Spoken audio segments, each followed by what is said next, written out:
Once again, ladies and gentlemen, Mr. Universe Royal Philippines is Mr. Tarla.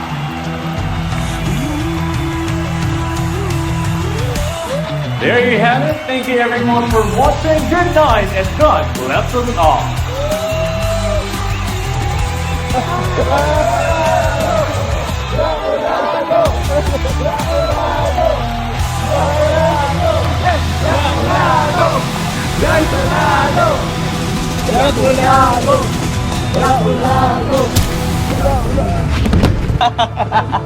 Tangin na nahulog oh. Para ka naman tatanga-tanga. Tignan mo, nanalo ka pero nahulog ka dito. Kawawa ka naman. Sir, alam mo Vince, kahit di mo naman sabihin sa akin, alam ko ikaw yung nagtago ng trunks ko eh. Ha?